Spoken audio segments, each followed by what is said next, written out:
Hold your hand in front of you. It feels solid and settled, the same hand you had yesterday, built from atoms that have lasted billions of years. And yet tucked inside almost every one of those atoms sits a particle that, left on its own out in open space, would fall apart in about 15 minutes. That particle is the neutron, and the strange part is that inside you it does not die at all. If you like quiet walks through real physics, take a moment to subscribe, and we'll keep going together. So here is the simple question we'll follow tonight. How does a particle that cannot survive alone live so calmly inside the matter of the world? We'll build the answer slowly, one plain step at a time, beginning with something you already trust, the solid feel of ordinary things. Pick up something near you and feel its weight. A cup, a stone, a coin in your palm. It pushes back against your fingers. It holds its shape from one second to the next, and it will hold that shape tomorrow. This is the first thing you ever learned about the world before you had words for it. Things are solid. Things stay. That sense of solidity runs deep. A wooden table feels full, packed, continuous. A bar of iron feels like one heavy piece, with no gaps and no moving parts. When you lean on a wall, the wall does not give. The everyday world is built from objects that sit still and last, and your whole body trusts that they will keep lasting. For most of human history, that was the end of the story. Matter was matter. A rock was a rock all the way down, and if you broke it in half, you simply had two smaller rocks. The idea that solid things might be mostly empty, or that they might be built from pieces with lives and deaths of their own, would have sounded like a strange dream. But the truth underneath the table is stranger than the table lets on. The solidity you feel is real, yet it is not made of solid stuff in the way it seems. It is made of tiny pieces held at a distance from one another by forces, and most of what you are leaning on is empty space. The firmness is the forces, not the filling. To see this, you have to go small. Not just small like a grain of sand, and not just small like a speck of dust, but smaller than anything your eye will ever reach. You have to go down to the atom, the little unit that everything around you is built from. Every cup and coin and bone is a vast crowd of atoms, far too small to see, packed together and bound by their edges. And here is the part worth sitting with tonight. Inside almost every one of those atoms is a particle that should not last. On its own, set loose in empty space, it would fall apart in about 15 minutes. It cannot hold itself together for an afternoon. Yet it sits inside the iron and the carbon and the calcium that make up your body, and there it does not die. It rests quiet and stable for as long as you live and far longer. That particle is the neutron, and the puzzle it sets is the question we will follow tonight. How can something that cannot survive alone become one of the most patient, permanent things in the universe the moment it steps inside matter? How does a clock that runs out in minutes stop running the instant the particle joins a crowd? The answer is not a trick of words. It is real physics, and it reaches from the inside of a single atom all the way out to exploding stars in the first 3 minutes after the beginning of everything. To follow it, we will build slowly. We will start at the surface, with the solid feel of ordinary things, and we will keep going inward. So begin with the table, the cup, the coin. Trust the solidity for a moment longer. It is a true feeling about a world that turns out to be far emptier and far more alive than it lets on. The firmness in your hand is a kind of agreement among countless tiny pieces, and one of those pieces is living on borrowed time. The next step takes us inside a single atom, to find the small, dense heart where this whole story is hidden. That heart is called the nucleus, and almost everything that follows happens there. So let the solid world fall away, gently, and let us go down into it.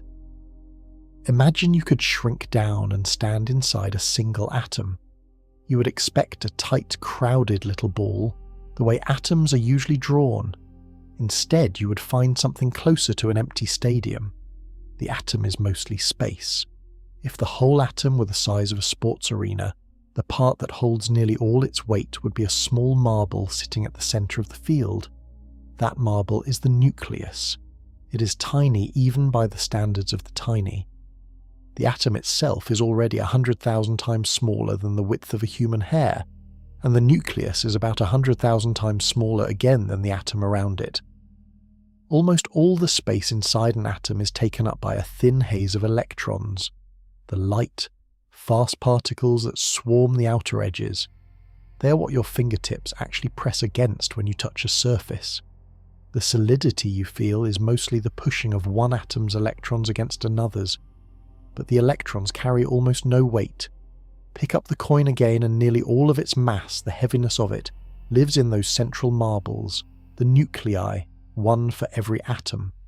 The nucleus is where matter keeps its substance. It is small, and it is astonishingly dense, far denser than anything you have ever held. So what is inside it? The nucleus is built from two kinds of particle packed close together. One is the proton. The proton carries a positive electric charge, and it is the proton that gives an atom its identity. Count the protons in the nucleus, and you know which element you're looking at. One proton makes hydrogen, the lightest thing there is. 6 protons make carbon, the backbone of every living thing. 82 protons make lead. Change the number of protons and you change the element itself. The other kind of particle in the nucleus is the neutron, the one we are following tonight. The neutron sits right beside the proton, nearly its twin in weight, but it carries no electric charge at all. It is neutral, and that neutrality is where its name comes from. In a nucleus, protons and neutrons crowd together in a tight bundle, and the whole bundle is what gives the atom its mass and holds the electrons in their wide orbits.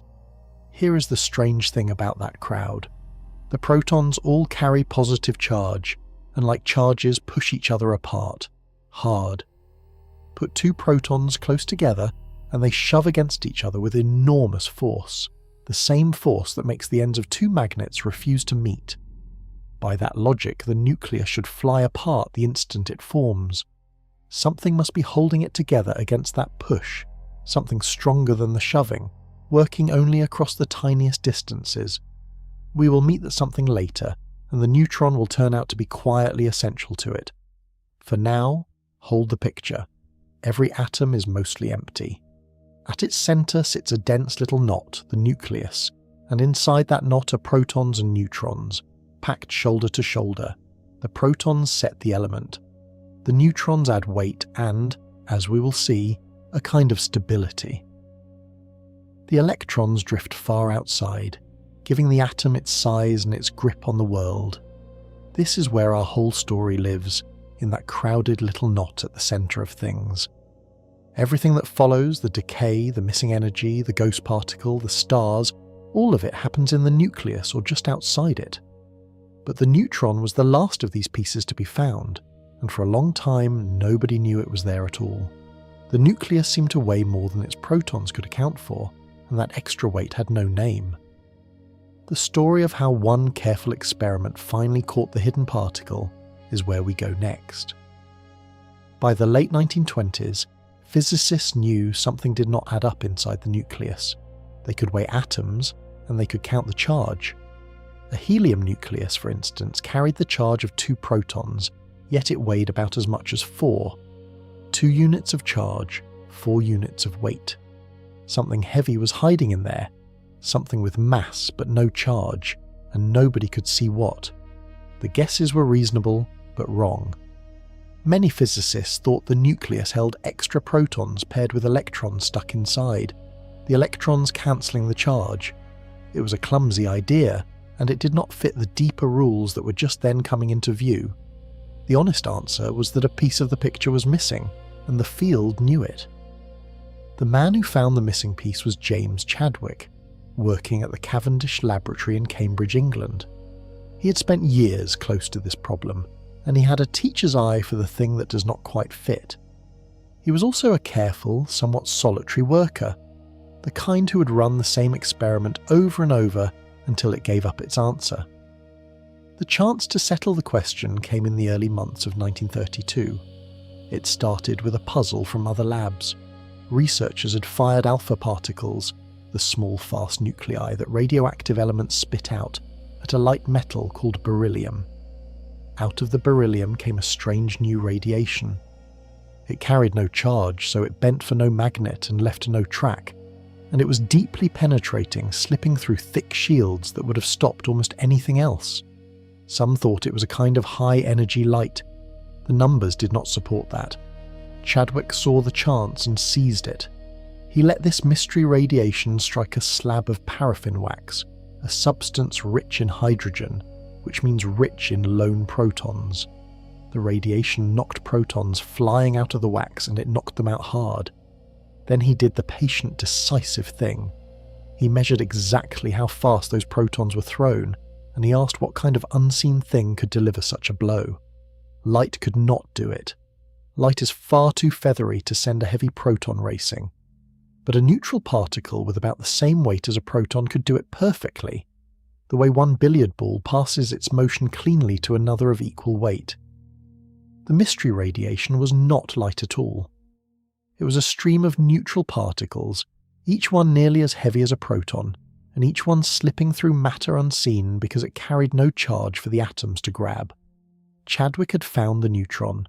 He published his result in 1932, first in a short note titled with plain caution, "The Possible Existence of a Neutron," and then in fuller form. The hidden weight in the nucleus finally had a name and a face. The helium nucleus was 2 protons and 2 neutrons, 4 heavy pieces, 2 of them charged and 2 of them neutral. The books balanced at last. The discovery changed everything almost overnight. With the neutron in hand, the nucleus made sense as a bundle of protons and neutrons, no electrons trapped inside. Within a few short years, that clean picture opened the door to nuclear fission and everything that came after. For his work, Chadwick received the Nobel Prize in 1935, just 3 years on. So now we have the cast complete.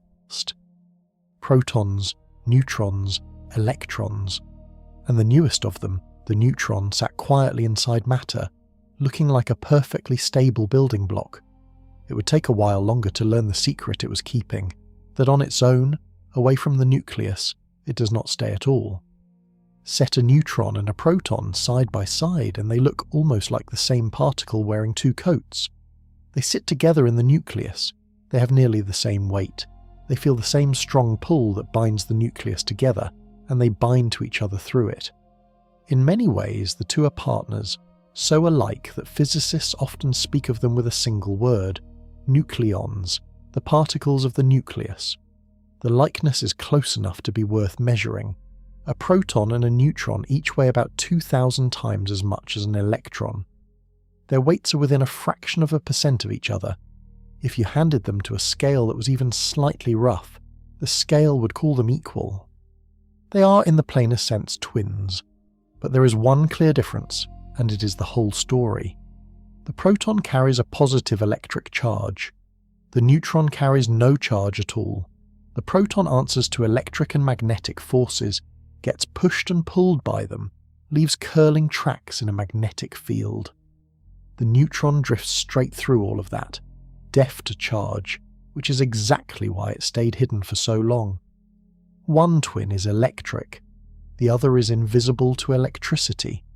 That single difference shapes how each one moves through the world. A lone proton flung out of an atom feels every charged thing around it. It is shoved away from other protons and tugged toward electrons. A lone neutron feels none of that. It passes through ordinary matter like a quiet ghost, unbothered by the swarm of charges that would deflect a proton, until it happens to strike a nucleus head-on. There is a second difference, smaller in size but enormous in meaning, and it is the one we will keep coming back to. The neutron is just slightly heavier than the proton, not by much. The gap is about 1 part in 1,000. But that tiny excess of weight is not a harmless detail. In physics, weight is energy, and a particle that weighs a little more than its neighbour is holding a little more energy that it might, given the chance, find a way to release. That faint extra heaviness is the loose thread in the neutron, and pulling it is what the rest of tonight is about. Hold the comparison clearly, because it sets up everything ahead. Proton and neutron nearly the same mass, both nucleons, both bound by the strong force inside the nucleus. One charged, one neutral, and the neutral one, the neutron, weighing just a hair more than its charged twin. You might guess the charged particle would be the unstable one. Charge usually means restlessness, a particle pushed and pulled by everything around it. But it goes the other way. The proton, the charged twin, is one of the most stable objects in the universe, so stable that no one has ever watched a single one decay. The neutron, the quiet neutral one, is the one that cannot hold together on its own. That reversal is the heart of the matter. The particle that seems calm, that carries no charge and slips through everything untouched, is secretly living against a clock. The particle that seems busy, shoving against its neighbours, simply lasts. To understand why, we have to stop looking at the two twins as they sit together in the nucleus, where both seem perfectly content, and follow just one of them out into open space, alone.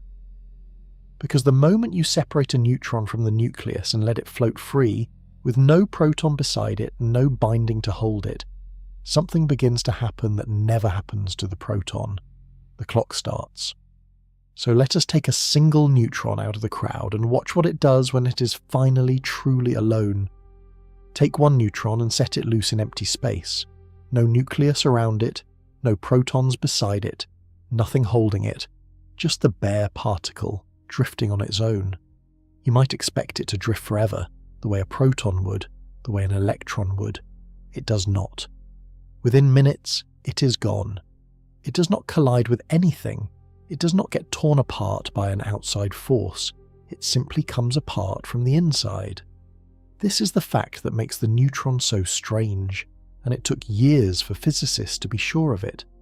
A free neutron, a neutron outside the nucleus, is not stable. It decays. Left alone, it transforms itself into other particles and ceases to be a neutron at all. The particle that looks like a permanent building block of matter has, on its own, a short and certain life. How short? On average, a free neutron lasts about 15 minutes before it transforms. That number deserves a moment, because it is the heartbeat of this whole story. Most particles that decay do so almost instantly, in tiny fractions of a second, far too fast to picture. The neutron is different. 15 minutes is a human stretch of time. It is long enough to walk somewhere, long enough to let your tea cool. A particle that lives for 15 minutes is living on a clock you could actually watch. To be careful about it, the neutron does not have a single fixed lifespan, the way a person might be said to live a certain number of years. Decay is a game of chance. Any one neutron might transform in the first second, or it might last half an hour. What physics measures is the average. Gather a crowd of free neutrons and start a stopwatch, and after about 15 minutes, a typical one will have gone. After about 10 minutes, half of any starting batch will already have transformed. The clock is real, but it ticks by probability, not by appointment. Compare that to a proton. Set a proton loose in empty space and it just stays. Physicists have built enormous detectors to watch huge tanks of matter, waiting to catch even a single proton falling apart, and they have never seen it happen. As far as anyone can measure, the proton is stable, lasting longer than the age of the universe many times over.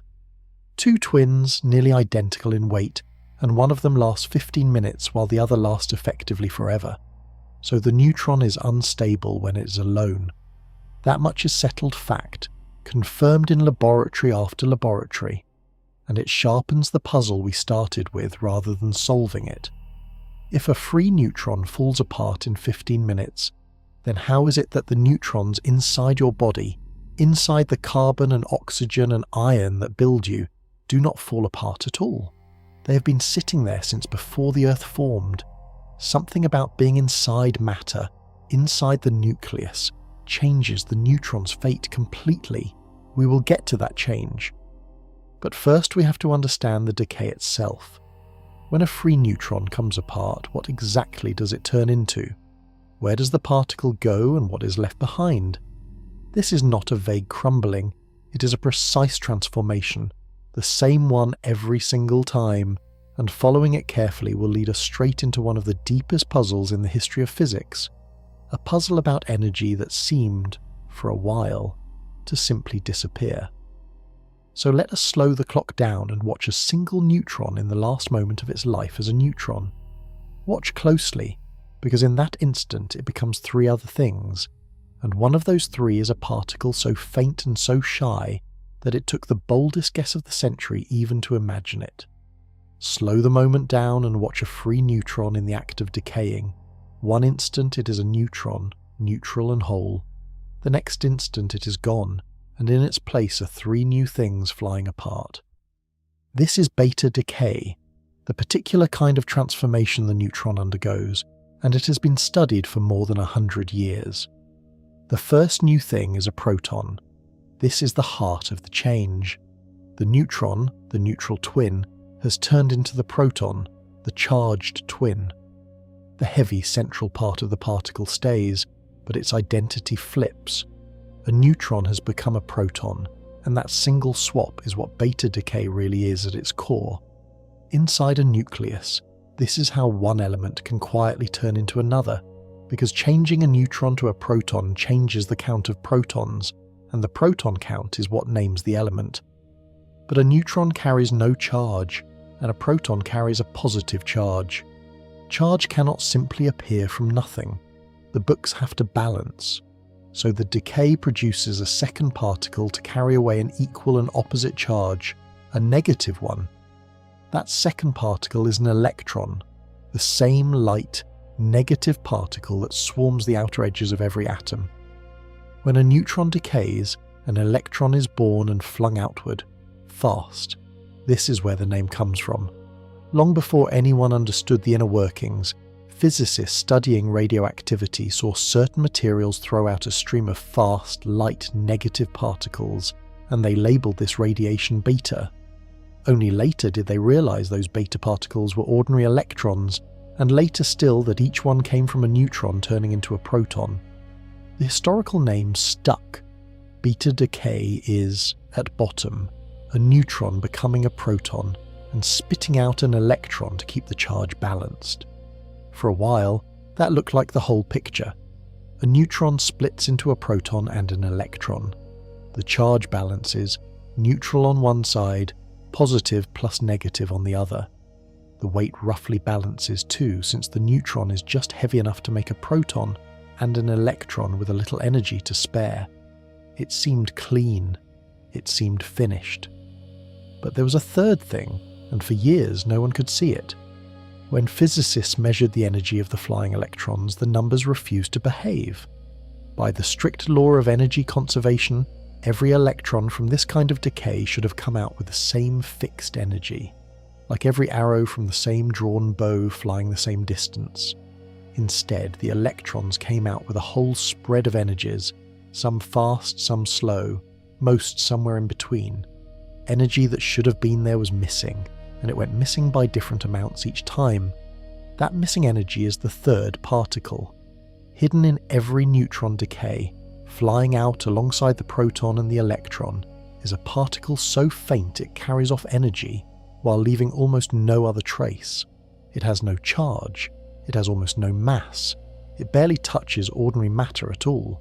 It is the ghost of this story, and we will spend the next chapters meeting it properly because for a time its absence nearly broke physics. So the full picture of a decaying neutron is three things, not two. A proton, which stays as the heavy core with its identity flipped, an electron, flung out to balance the charge, and a third, near invisible particle, carrying away the energy that seemed to vanish. The neutron does not crumble, it transforms precisely into these three. Before we can name that ghost though, we have to feel the size of the trouble it caused. The missing energy was not a small bookkeeping error. It looked, for a few years, like proof that energy itself was not conserved, and that prospect frightened some of the greatest physicists alive. To feel why the missing energy was so alarming, you have to understand how much physicists trust one particular rule. It is the law of conservation of energy. Energy is never created from nothing and never destroyed. It only changes form, from motion to heat, from heat to light, passed along but never lost. This law sits underneath all of physics. Take it away, and almost everything else stops making sense. So when beta decay seemed to break it, the trouble ran deep. Here is what the measurements showed. A neutron at rest holds a certain amount of energy, locked up in its weight. When it decays into a proton and an electron, those two pieces carry less energy than the neutron started with.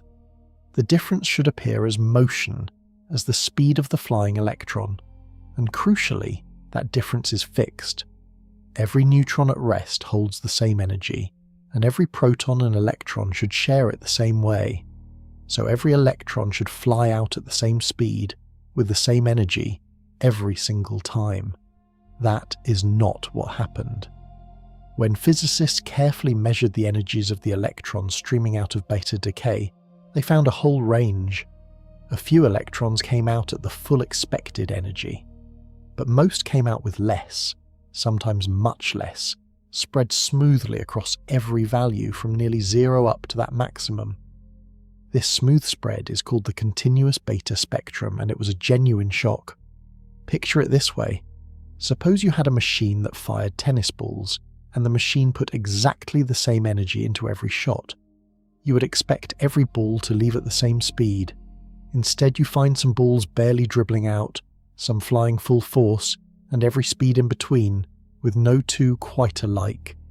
You would be certain something was carrying energy away, something you could not see. But in beta decay, the proton and the electron were the only things anyone could detect, and they did not account for the loss. Where was the missing energy going? The careful measurements left only stark possibilities. Maybe energy really was being lost, simply vanishing, which would mean the great conservation law had exceptions inside the atom. Or maybe something invisible was slipping out of the decay unseen, carrying off the missing share, and the law was safe after all, just incomplete in its accounting. The first option was almost unthinkable, yet some serious physicists were ready to consider it. Niels Bohr, one of the founders of the new physics of the atom, was willing to entertain the idea that energy might not be strictly conserved in these tiny events. That is how strong the evidence looked. A man who had helped build modern physics was prepared to bend its deepest rule, rather than invent a particle no one had ever seen. The stakes were high because of what conservation of energy protects. It is not just a rule about beta decay. It is the same principle that says a ball cannot roll uphill on its own, that a machine cannot run forever on nothing, that the universe keeps an honest ledger. If energy could quietly leak away inside the atom, then the ledger had a hole in it, and no one could say how large the hole might be, or where else it might open. So physics arrived at a fork. Down one path lay the loss of its most trusted law. Down the other lay a particle that no instrument could find, a thing proposed only to save the books. For a few years the field stood at that fork, uneasy. Then, in 1930, one physicist took the second path in a letter so tentative he almost apologized for it, and proposed the ghost on purpose. In December of 1930, Wolfgang Pauli sat down and wrote one of the most famous letters in the history of science. Pauli was a brilliant and famously sharp Austrian physicist, known for a tongue so cutting that colleagues both feared and adored him. He had a habit of calling sloppy work not even wrong. Now he was about to propose something he himself found almost embarrassing. The letter was addressed to a meeting of physicists gathered in the German town of Tübingen. Pauli could not attend in person, and the reason is a small human detail worth keeping. He stayed away because he wanted to go to a dance in Zurich that same night. So he wrote instead, opening with a greeting that has delighted physicists ever since, "Dear radioactive ladies and gentlemen." In the letter he laid out his desperate remedy for the missing energy. What if, he said, there is a new particle hidden inside the nucleus and emitted in beta decay alongside the electron? This particle would carry no electric charge, so the books on charge would still balance. It would be very light, lighter than the electron, maybe weightless. and above all it would barely interact with matter at all, which is exactly why no detector had ever caught it. It would slip out of the decay carrying the missing energy, unseen, and conservation of energy would be saved. Pauli knew how risky this was. He was inventing a particle to fill a gap, a thing defined mostly by being undetectable. He called it a desperate remedy, and he worried he had done a terrible thing by proposing something that could perhaps never be observed. To suggest a particle that no experiment could see felt, to a physicist of his rigour, almost like cheating. He hedged and apologised in the same breath that he proposed the idea, and then he went to his dance. But the idea was right, and it was right for a beautiful reason. If a third particle flew out of every beta decay, invisible and light, it would naturally explain the continuous spectrum. The fixed energy of the decay would now be shared three ways, among the proton, the electron, and this new ghost. Sometimes the ghost took a big share and the electron came out slow. Sometimes the ghost took almost nothing and the electron came out fast. Every split was allowed, so every electron energy appeared. The smooth spread of speeds was exactly what you would see if an unseen partner were quietly taking a varying cut each time. Pauli first called his particle the neutron, but that name was about to be taken. Within 2 years, James Chadwick would discover the real neutron, the heavy neutral nucleon we have already met, and the names would have to be sorted out. Pauli's particle was something else entirely, far lighter and far shyer. It needed its own name, and it would soon get one. What Pauli had done, almost against his own better judgment, was trade a broken law for an invisible particle. It was a bargain that made many physicists uneasy. A particle you can never see is a hard thing to believe in, and for years the neutrino, as it came to be called, lived in a strange limbo, useful on paper but never caught. It would take more than 20 years before anyone detected one directly, long after Pauli's letter, and he lived just long enough to hear the news that his ghost was real. But belief did not wait for proof. One physicist took Pauli's shy suggestion and built it into a full working theory of beta decay, a theory so complete that it stood for decades. He gave the particle its lasting name, and in doing so he uncovered a whole new force of nature. The physicist who turned Pauli's nervous guess into real physics was Enrico Fermi, working in Rome in the early 1930s. Fermi was a rare kind of scientist, equally gifted at the deep theory and the hands-on experiment, the sort who could derive a result on paper in the morning and test it in the lab in the afternoon. His colleagues nicknamed him the Pope, half in jest, because his judgments on physics so rarely turned out to be wrong. Fermi took up the puzzle of beta decay and built it a proper home. Pauli had offered a particle but no real theory, just the suggestion that something invisible carried off the missing energy. Fermi wrote the full set of rules. He described, in clean mathematics, exactly how a neutron turns into a proton, while throwing out an electron and Pauli's ghostly particle. His theory, published in 1934, was so well made that it predicted the shape of the beta spectrum correctly and stood, with small adjustments, for decades. First, Fermi gave the particle its name. Pauli had called it the neutron, but that word now belonged to Chadwick's heavy nucleon. Fermi needed something for the tiny, neutral, nearly massless one. Drawing on his native Italian, he called it the neutrino, the little neutral one. The word fit perfectly. The neutron is the big neutral particle in the nucleus. The neutrino is its small, faint cousin, the little neutral one that slips out during decay. The name has been used ever since. Then came the deeper move. Fermi treated beta decay not as a particle quietly falling apart, but as a genuine creation event. The electron and the neutrino do not sit inside the neutron beforehand, waiting to escape. They are made, brought into being at the instant of the decay, the way a sound is made the moment a string is plucked rather than stored inside the string. This was a radical idea at the time, and it was correct. Particles can be created and destroyed in these transformations. The neutron is not a box of smaller pieces. It is a thing that can turn into other things. To make this work, Fermi needed a force, some new interaction that could reach into a neutron and convert it. The familiar forces would not do. Gravity was far too weak. The electric force only acts on charged things, and a neutron is neutral. The strong force that binds the nucleus does not cause this kind of transformation. So Fermi's theory pointed at something new, a force that had never been named, one that could change a neutron into a proton and conjure an electron and a neutrino out of the available energy. Fermi's paper was so ahead of its moment that the leading journal of the day, Nature, turned it down, reportedly because it was too far removed from physical reality to interest the reader. It is one of the great misjudgments in the history of science. The theory was not too remote from reality.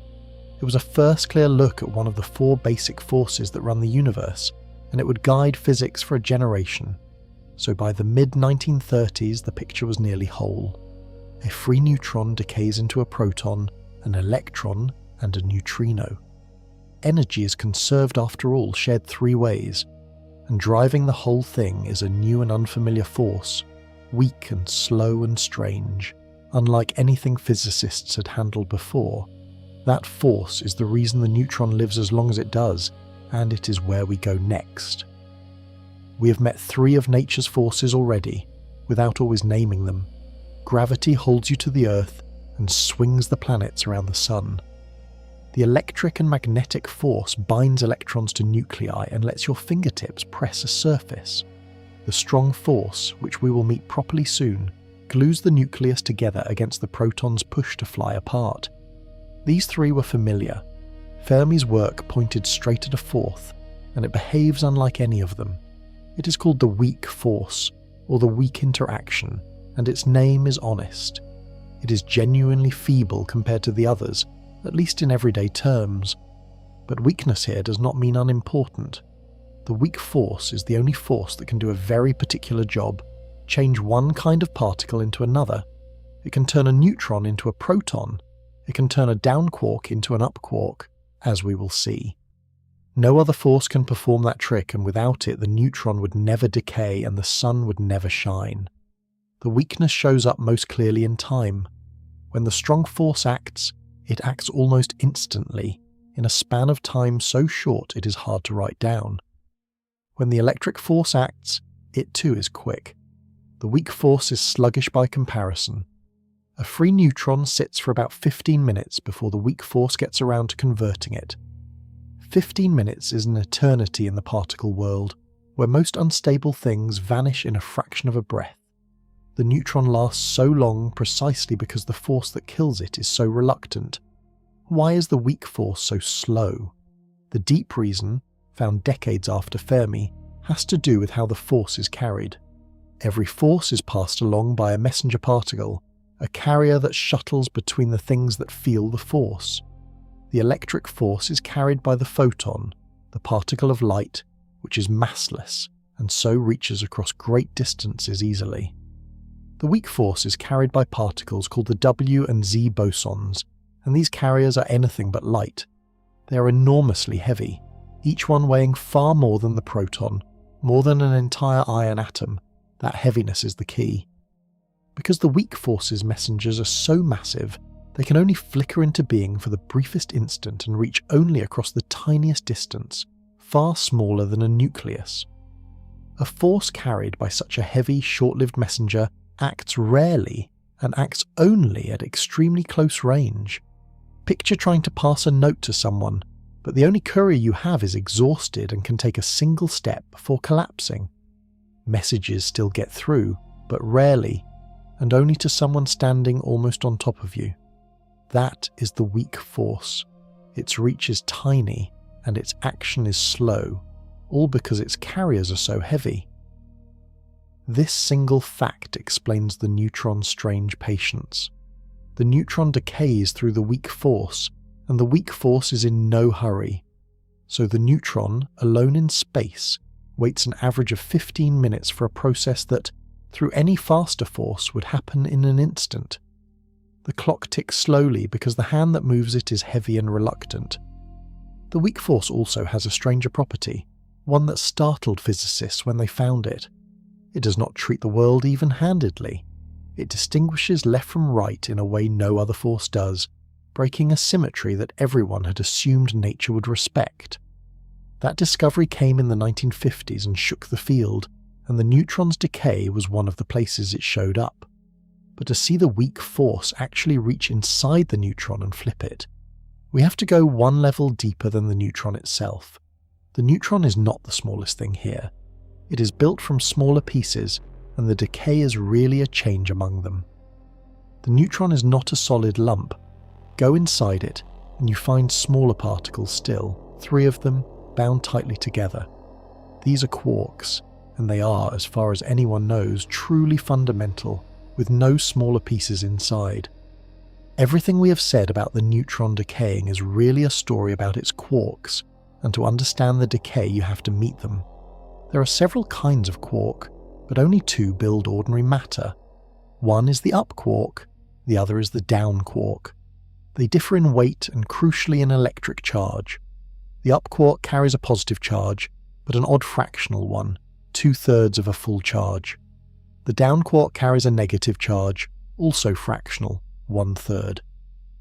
Quarks come in these strange thirds of a charge, and they are never found alone, always locked together in groups whose charges add up to whole numbers. Now you can see what a proton and a neutron really are. A proton is 2 up quarks and 1 down quark. Add their charges, 2/3 plus 2/3 minus 1/3, and you get exactly 1 positive charge. A neutron is 1 up quark and 2 down quarks. Add those, 2/3 minus 1/3 minus 1/3, and you get exactly 0. The neutron's neutrality is not a coincidence. It is the sum of its quarks landing precisely on nothing.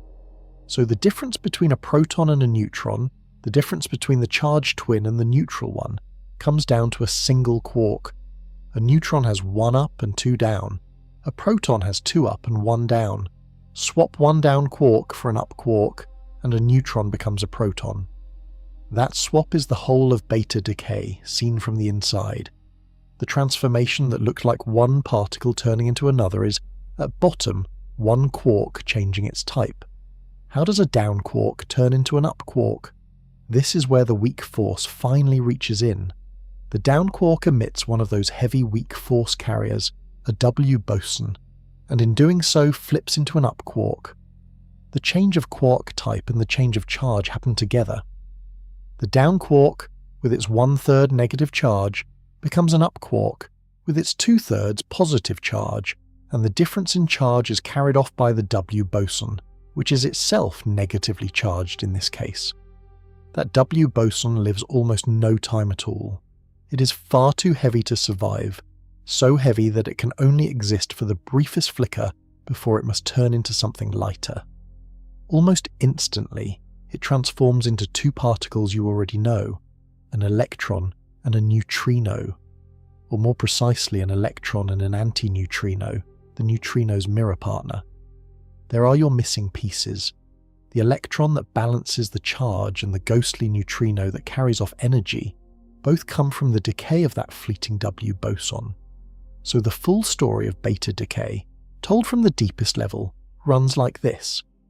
Inside the neutron, 1 down quark emits a heavy W boson and becomes an up quark. The neutron, now 2 ups and 1 down, has become a proton. The W boson, unable to last, immediately decays into an electron and an antineutrino, which fly out together. Every neutron decay you will ever hear about is this one chain of events happening inside the particle. This is why the decay is so slow. It depends on that heavy W boson appearing, and heavy carriers appear only rarely. The reluctance of the weak force is built into the very step that turns a down quark to an up, and it sets up the next question, the one about the clock itself. Why 15 minutes and not a second or a year? Let us sit with the neutron's lifetime because the number itself is part of the wonder. A free neutron lasts on average about 15 minutes. Said plainly, that sounds almost ordinary.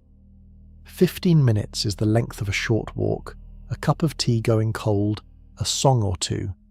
But for a decaying particle, 15 minutes is staggeringly, almost absurdly long.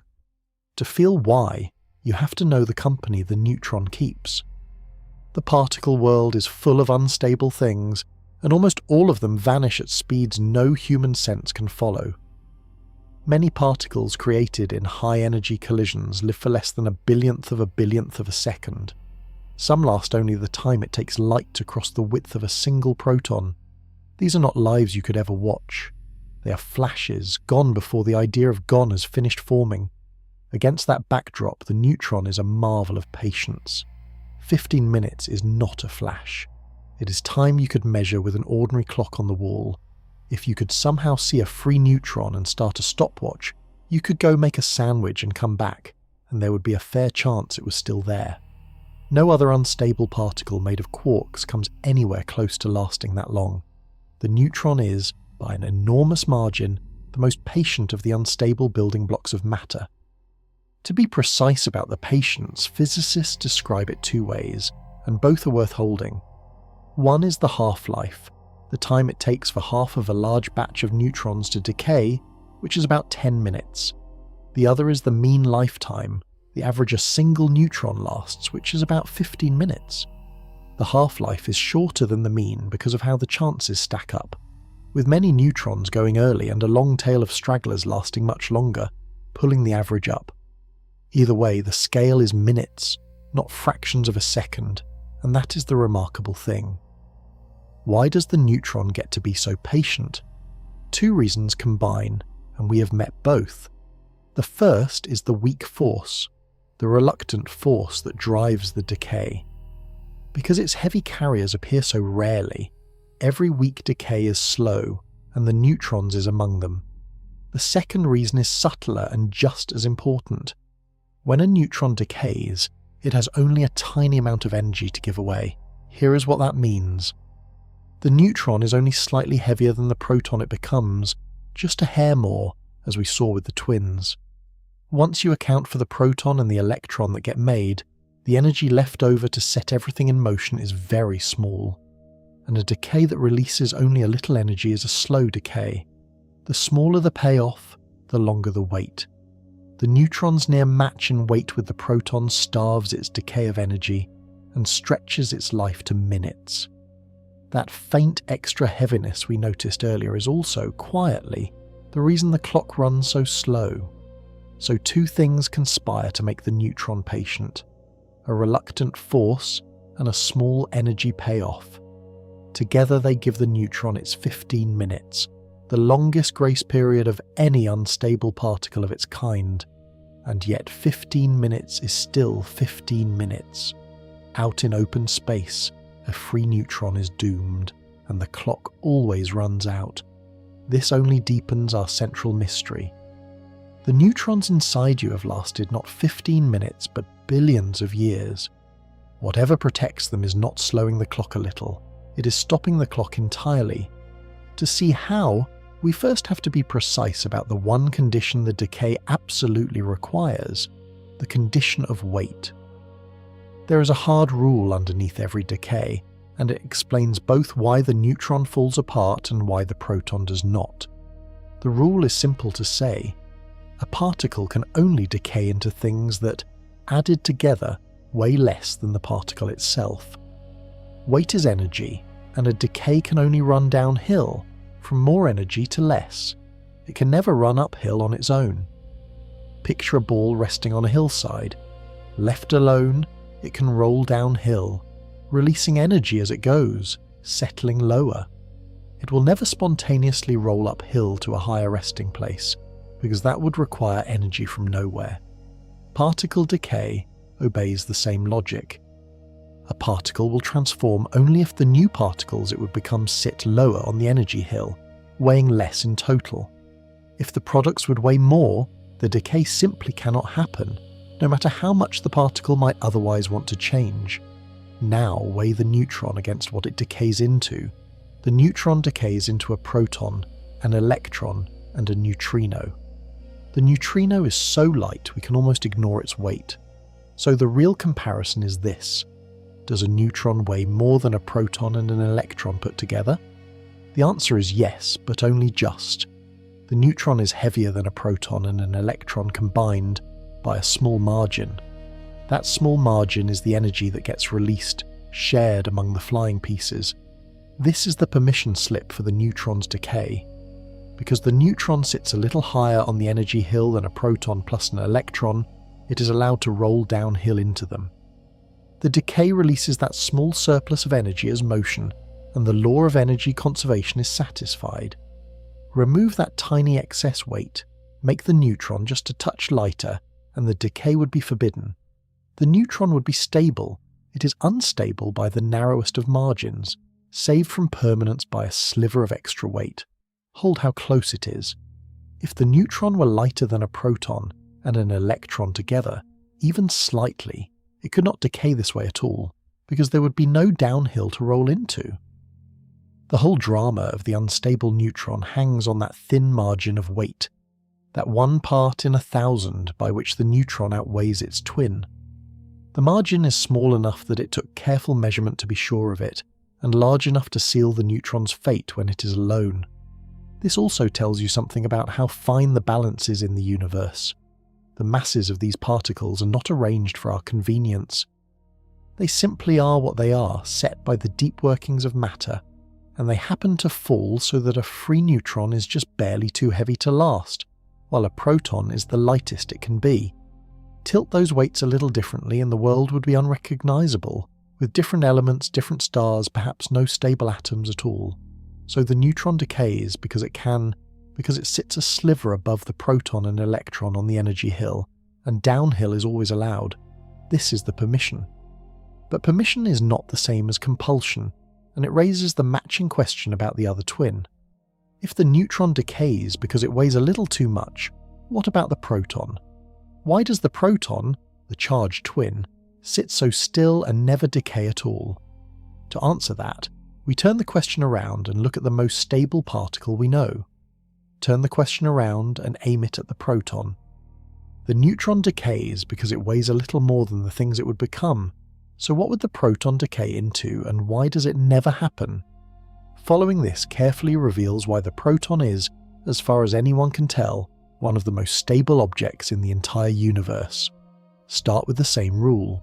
A particle can only decay into lighter things. So ask what is lighter than a proton that it could turn into. The proton is already very light, the lightest particle that is built from quarks in the ordinary way. Below it there is almost nowhere to go. Any decay would have to produce something lighter still, and there is precious little that qualifies. The proton sits near the very bottom of the energy hill for particles of its kind. With no lower place to roll to, it stays put. There is a deeper principle at work, and physicists give it a name: the conservation of baryon number.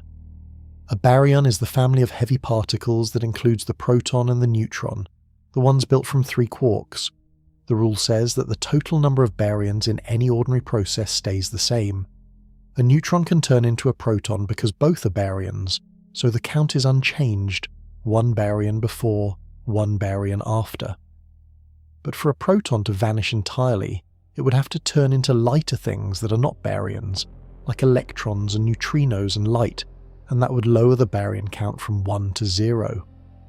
As far as every experiment has ever shown, nature does not allow that. So the proton is protected twice over.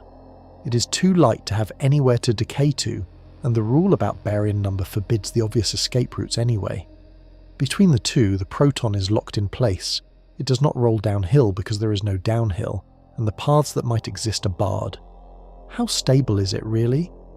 Physicists have gone looking, because some grand theories predict the proton might decay, just extraordinarily rarely. They built vast underground detectors, enormous tanks holding thousands of tons of pure water, watched by thousands of sensitive eyes, waiting in the dark for the faint flash of even a single proton falling apart. They have watched for decades. They have never seen one. From that patient watching, they can set a floor on the proton's life, and the floor is staggering. A proton lasts, at the very least, vastly longer than the current age of the universe, by a factor with more zeros than the mind can hold. Set the 2 twins side by side one last time. The neutron, alone, lasts about 15 minutes. The proton lasts longer than the universe has existed, perhaps forever. They weigh almost exactly the same. The only meaningful difference is that sliver of extra neutron weight and the single quark that distinguishes them. Yet one is doomed in minutes and the other is, for all practical purposes, eternal. This is the sharp edge of our mystery. We have a particle, the neutron, that cannot last when it is alone. We understand exactly why, down to the quark and the weight and the reluctant force, and we have its twin, the proton, that simply endures. The puzzle is no longer how the neutron dies.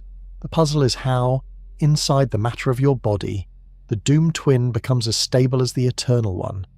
Everything we have built so far has been about a free neutron, a neutron alone in space.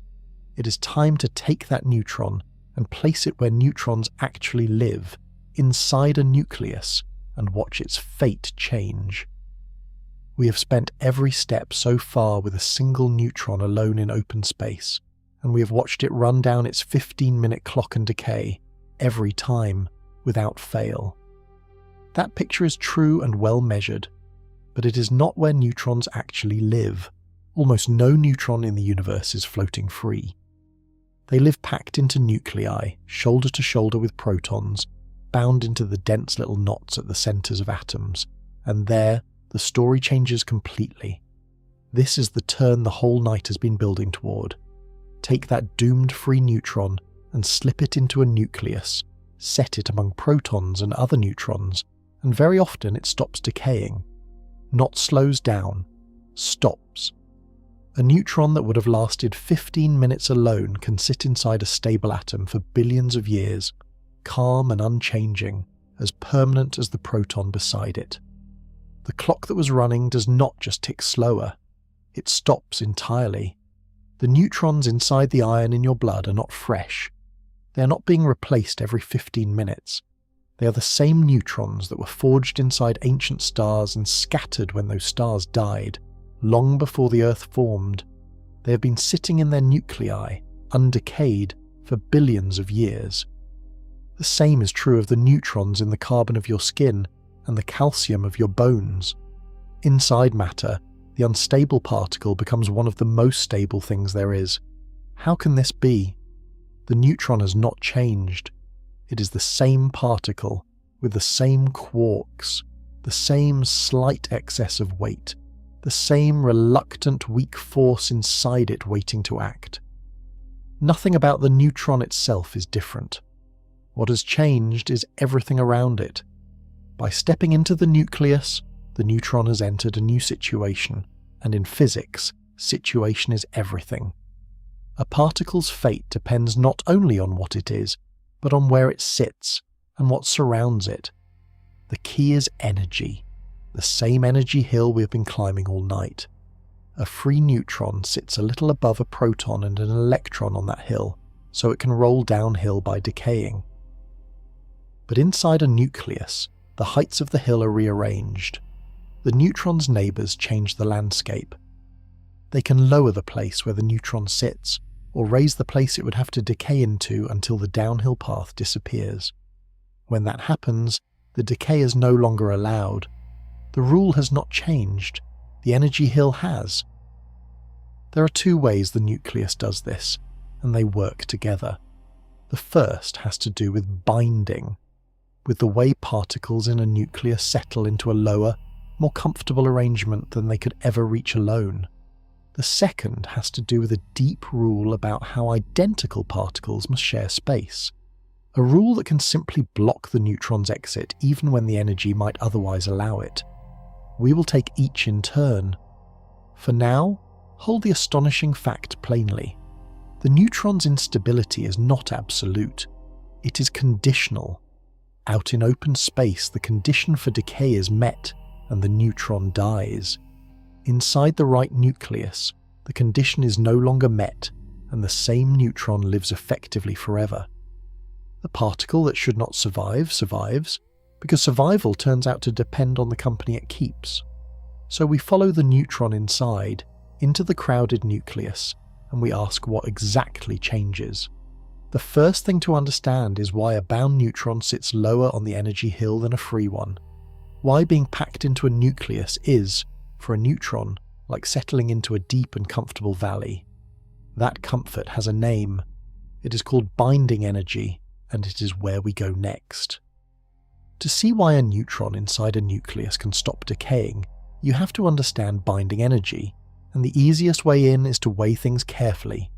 Take a nucleus apart into its separate protons and neutrons, weigh each piece on its own, and add up all those weights. Then weigh the whole nucleus, still assembled. You would expect the two numbers to match. They do not. The assembled nucleus weighs less than the sum of its parts. This missing weight is one of the most important facts in all of physics, and it is worth pausing on. The parts, when bound together, weigh less than the same parts weigh apart. Where did the weight go?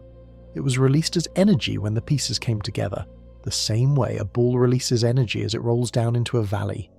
To pull the nucleus apart again, you would have to put that energy back. The amount of energy needed to pull a nucleus apart is exactly the amount released when it formed, and it is called the binding energy. The valley is the right picture, so let us stay with it. Imagine the separate protons and neutrons as balls resting on flat ground. When they bind into a nucleus, it is as if they roll down into a deep valley together, settling into a lower place. Sitting in that valley, they hold less energy than they did on the flat ground above. They are more stable there, harder to disturb because to get out they would have to climb back up. Binding energy is the depth of that valley, the distance the particles fell when they joined. The force that digs this valley is the strong force, the powerful short-range pull that grips protons and neutrons together. It is far stronger than the electric repulsion trying to push the protons apart, but it reaches only across the tiniest distances, only as far as the next particle over. When nucleons are packed close in a nucleus, the strong force binds them tightly, and that tight binding is what lowers their energy and gives the nucleus its deep, stable valley. Now bring this back to our neutron. A free neutron sits on the flat ground, high up, with enough energy to roll downhill by decaying into a proton and an electron. But a neutron bound in a nucleus sits down in the valley, lower, having given up energy to be there. Its starting point on the energy hill is dropped. And whether it can still decay depends entirely on whether, from down in that valley, there is any downhill left to roll to. Here is the crucial part. When a bound neutron decays, it would turn into a bound proton, and that new proton would sit in its own valley, at its own depth. Sometimes the proton's valley is lower, and the decay is still allowed, but sometimes the proton's valley is higher than the neutron's because of how the particular nucleus is arranged. In that case, the neutron would have to climb uphill to decay, gaining energy from nowhere, and that is forbidden. So the neutron stays. The binding has lifted the proton's resting place above the neutrons, and the downhill path is gone. This is the first half of the answer to our mystery. Inside the right nucleus, decaying would mean climbing uphill, and particles do not climb uphill on their own. The neutron is trapped in its valley, stable, not because it has changed, but because the landscape around it forbids the move. The energy bookkeeping that doomed the free neutron now protects the bound one, but energy is only half the story. There is a second guard at the door, one that can block the neutron's decay, even when the energy might allow it. It comes from the same physicist who gave us the ghost particle, and it is one of the strangest rules in nature. There is a second reason a bound neutron can refuse to decay, and it comes from the same Wolfgang Pauli who proposed the neutrino. Years before that letter, Pauli had discovered a rule so fundamental that it shapes the structure of every atom and every solid thing you have ever touched. It is called the exclusion principle, and it sets a strict limit on how particles like electrons, protons, and neutrons can arrange themselves. The rule is this: two identical particles of this kind cannot occupy the same state at the same time. Each must have its own place, its own distinct arrangement of energy and motion. No two can crowd into exactly the same condition. Think of a theatre where every seat can hold only one person. Once a seat is taken, no one else can sit there. New arrivals must find empty seats, and if the lower seats are full, they must climb to higher ones. Protons and neutrons in a nucleus fill their seats the same way, from the lowest available energy upward, one particle per seat. Now picture a nucleus where the proton seats are filling up. Protons stack into their available energy levels, lowest first, until those low levels are full. The neutrons do the same in their own set of seats. When a neutron tries to decay, it wants to become a proton. But to do that, the new proton needs an empty proton seat to land in. If all the low proton seats are already taken, the new proton would have to land in a much higher empty seat, far up the energy hill. And there is the block. Landing in a high seat costs energy, sometimes more energy than the decay can provide. The neutron's decay only releases that small surplus of weight, that thin margin we keep returning to. If the only open proton seat sits higher up than the surplus can reach, the neutron simply cannot make the jump. The decay is forbidden, not because the energy bookkeeping of weights alone forbids it, but because every reachable destination is already occupied. The exit is locked because the rooms are full. This is called Pauli blocking, and it is a real and decisive effect inside nuclei. A neutron that would gladly decay if there were an empty proton seat nearby finds every nearby seat taken, and so it stays a neutron. The crowd around it, by filling all the convenient destinations, protects it. The neutron does not survive because it is strong. It survives because there is nowhere for the proton it would become to go. Notice how this works together with binding energy from the last chapter. Both come down to the same question, whether there is a low enough, open enough place for the neutron to decay into. Binding energy sets the depths of the valleys. The exclusion principle decides which seats in those valleys are free. A neutron decays only if there is an available proton state lower in energy than where the neutron sits. When the valleys and the filled seats conspire to remove every such state, the neutron is stable, locked in place by the two rules together. So the same Pauli who saved energy conservation with an invisible particle also, with an earlier rule, helps explain why the neutrons in your body do not decay. The exclusion principle that gives atoms their structure and keeps matter from collapsing also guards the bound neutron, filling the seats it would need and keeping it whole. We now have both halves of the answer. Energy can forbid the decay by raising the destination too high, and the exclusion principle can forbid it by filling the destination seats. Together they explain stability, but not every neutron is so lucky. In some nuclei the seats are open and the valleys allow it, and there the bound neutron does decay. To see when survival fails, we have to look at the map of all the nuclei, the chart that shows which atoms last and which do not. If you gather every kind of atomic nucleus that exists and arrange them on a chart, a beautiful and revealing pattern appears. Physicists draw this chart with the number of protons running one way and the number of neutrons running the other, so every possible nucleus has its own square on the grid. This is the chart of the Nuclides, and it is one of the most useful maps in science. On it, the stable nuclei, the ones that last, trace out a winding band. That band is called the Valley of Stability. Run along it and you find every nucleus that endures, the ones that make up the lasting matter of the world. Stray off the band, up or down, and you find unstable nuclei, the ones that decay, sooner or later, back toward the band. The whole chart works like a landscape with a valley floor running through it. Nuclei on the floor are stable, nuclei on the slopes are not, and they tend to slide down toward the floor by decaying. The shape of the valley tells the neutron story directly. For the lightest elements, the floor runs along a simple line where the number of neutrons roughly equals the number of protons. Helium has 2 of each, carbon has 6 and 6. For these small nuclei, an even match of protons and neutrons sits lowest and lasts longest. The two kinds of particle balance each other, and the nucleus rests in its valley. Now think about what it means to be off the floor. Suppose a nucleus has too many neutrons for its number of protons, sitting on the upper slope of the valley. It has more neutrons than the stable balance allows.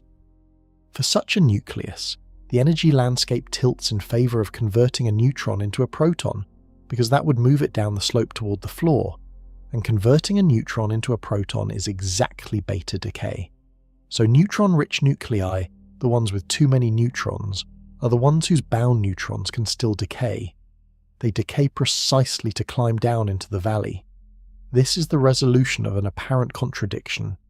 We said bound neutrons can be stable, protected by binding energy and the exclusion principle.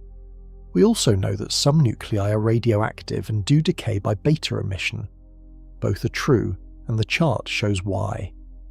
A neutron bound in a balanced nucleus, sitting on the valley floor, finds no downhill path and stays forever.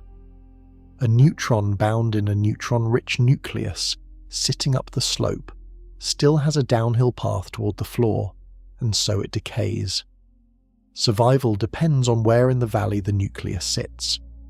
So stability is not a property of the neutron alone, and it is not even a property of being bound. It is a property of balance. The right ratio of neutrons to protons puts a nucleus on the valley floor, where its neutrons are locked in and permanent. The wrong ratio puts it on a slope, where the bound neutrons can still find their way downhill by decaying. The neutron's fate, once again, depends entirely on its company, now read off a map. This also explains why radioactivity exists at all in ordinary matter. The unstable nuclei are simply those that formed off the valley floor and have not yet slid down to it. Given a path, they take it, decaying step by step toward the stable band, sometimes quickly, sometimes over millions or billions of years. The chart of the Nucleides is a map of those journeys, every unstable nucleus poised to roll toward the valley floor. To see this in action, in a nucleus you have surely heard of, we can look at one famous neutron-rich atom whose slow decay has become a clock for archaeologists. It is a form of carbon, and it shows a bound neutron dying on a schedule we can read. Carbon comes in more than one form. Most carbon atoms have 6 protons and 6 neutrons, a balanced nucleus that sits right on the valley floor and lasts forever. This is carbon-12, the ordinary carbon in your skin and in every living thing. But a small fraction of carbon atoms carry 2 extra neutrons, making 8 neutrons against 6 protons. This is carbon-14, and it sits up the slope of the valley, neutron-rich, off the floor. Inside it, a bound neutron can still find a path downhill. So in carbon-14, one of those neutrons does what a free neutron does. It undergoes beta decay, turning into a proton and flinging out an electron and an antineutrino. With that single change, 6 protons become 7, and the atom is no longer carbon at all. 7 protons make nitrogen. The carbon-14 has quietly become nitrogen-14, which sits down on the valley floor stable at last. A bound neutron has died, exactly as a free one would, because this particular nucleus offered it a downhill road. The pace of that dying is the useful part. Carbon-14 does not decay quickly. Its half-life is about 5,700 years, meaning that in any batch, half the carbon-14 will have turned to nitrogen after roughly 57 centuries. That is a slow, steady, reliable clock, and it ticks at the level of the bound neutron. Each tick is one more neutron somewhere inside the sample converting to a proton, on a schedule set by the reluctant weak force and the gentle slope of the valley. This clock is what makes radiocarbon dating possible. Living things constantly take in carbon from the air, and the air holds a small, steady share of carbon-14, made high in the atmosphere when cosmic rays strike nitrogen. So while a plant or animal is alive, its carbon-14 is continually refreshed, and the fraction inside it matches the fraction in the air. The moment it dies, the intake stops. From then on, the carbon-14 only decays, neutron by neutron, with no new supply. So the amount of carbon-14 left in old wood, old bone, old cloth, tells you how long ago the thing died. Measure how much remains compared to the living fraction, count back along the 5,700-year clock, and you have an age. A bone with half the expected carbon-14 died about 5,700 years ago. A bone with a quarter died about 11,400 years ago. The technique can reach back tens of thousands of years, and it has dated everything from ancient charcoal to the linen-wrapping old manuscripts. Sit with what is actually happening when an archaeologist reads such a date. They are counting the deaths of individual neutrons. Each neutron that decays inside a carbon-14 nucleus is the same kind of event that ends a free neutron in 15 minutes. Only here it has been stretched out, slowed by binding and balance to a span of thousands of years. The 15-minute clock and the 57th century clock are the same clock at heart, running at wildly different speeds because of where the neutron sits. This ties the whole night together in a single object. The free neutron dies in minutes. The neutron in stable carbon-12 never dies at all. And the neutron in carbon-14 dies on a schedule slow enough to date the dead. Same particle, three fates, decided entirely by the nucleus around it. The neutron is unstable, conditionally, and the condition is set by its neighbours. Carbon-14 is neutron-rich, with 2 more neutrons than its balanced cousin. That raises a natural question we have circled but not yet answered. Why do nuclei carry the particular mix of neutrons and protons they do? Why does a balanced count work for small atoms, while the large ones we'll meet need a growing surplus of neutrons just to hold together? The answer is about a tug-of-war inside the nucleus. Look again at the valley of stability and follow it from the light elements to the heavy ones, and you notice the floor begins to bend. For small nuclei, the stable balance is an even match, roughly the same number of neutrons as protons. Carbon, 6 and 6. Oxygen, 8 and 8. But as nuclei grow larger, the floor drifts toward the neutron side. Heavy stable nuclei carry noticeably more neutrons than protons. Lead, with 82 protons, holds around 126 neutrons, half again as many. The balance is no longer even. The big nuclei need a neutron surplus to survive. The reason is the same old fight between two forces scaled up. The protons in a nucleus all carry positive charge, and they all push each other apart through the electric force. That push reaches across the whole nucleus, every proton shoving every other, no matter how far. The strong force that holds the nucleus together is far stronger, but it has a short reach, gripping only the nearest neighbours. So as a nucleus grows, the pushing apart adds up faster than the holding together, because pushing reaches everywhere and holding reaches only next door. In a large nucleus, this becomes a real problem. Pack in 80 or 90 protons and their combined electric repulsion is enormous, straining to blow the nucleus apart. The strong force, working only between close neighbours, struggles to keep up. The nucleus is in danger of flying to pieces from its own charge. Something has to help hold it together without adding to the repulsion, and that something is the neutron. Here is where the neutron earns its quiet keep. A neutron feels the strong force, so it adds to the glue, binding to the protons and neutrons around it. But a neutron carries no charge, so it adds nothing to the electric push that is trying to tear the nucleus apart. It is pure binding, with no penalty. Adding neutrons to a heavy nucleus is like adding mortar between bricks without adding any weight that would topple the wall. The neutrons strengthen the structure while staying out of the fight over charge. So heavy elements need extra neutrons for the same reason a tall building needs more support than a short one. The taller it grows, the more the force is trying to bring it down, and the more reinforcement it needs simply to stand. A nucleus with many protons needs many neutrons to dilute the repulsion and supply enough strong force binding to survive. Too few neutrons and the electric push wins, and the nucleus falls apart. The right surplus of neutrons puts it back on the valley floor. This explains why the valley floor bends toward neutrons as nuclei grow, and it explains the upper limit of stable matter. Past a certain size, even a generous neutron surplus cannot hold a nucleus together, and no stable arrangement exists. Beyond lead and a touch further, every nucleus is unstable, decaying sooner or later, no matter how the neutrons and protons are arranged. The neutron stabilizing help has a ceiling, and above it the heaviest elements all eventually come apart. So the neutron is not just a passenger inside large atoms, It is the reason large atoms can exist at all. Without neutrons to dilute the proton repulsion, nothing heavier than the lightest few elements could hold together, and the periodic table would stop almost before it began.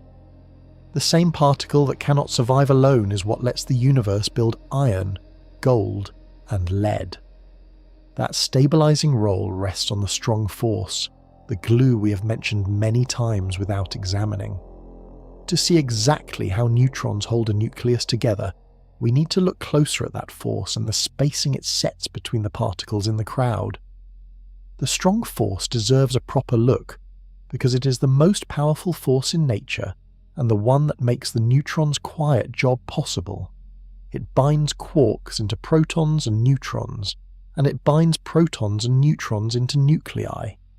Without it, there would be no atoms heavier than hydrogen, no chemistry, no stars, no us. It is the deep glue of the material world, and it has an unusual personality. The strong force is, first, astonishingly strong, far stronger than the electric repulsion between protons. That is why a nucleus full of mutually repelling protons does not instantly explode. The strong force, pulling neighbours together, overwhelms the electric push at close range and holds the bundle tight. If the electric force is two people shoving each other apart, the strong force at short range is a powerful grip clamping them together, far stronger than the shove. But the strong force has a strict limit on its reach. It acts only across distances about the size of a nucleus itself, and it falls away to nothing just outside that. Within a whisker, it is overwhelming. A little farther, and it simply is not there. This is utterly unlike the electric force or gravity, which fade gradually and stretch across great distances.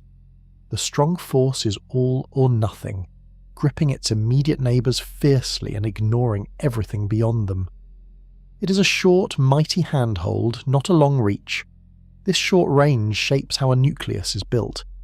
Because each proton and neutron can only feel the strong pull of the particles right beside it, everyone wants close neighbours to bind to. A proton surrounded only by other protons would feel the electric push from all of them, but get strong binding only from its immediate touch. A poor bargain. Slip neutrons in among the protons and each proton gains binding neighbours that carry no repelling charge.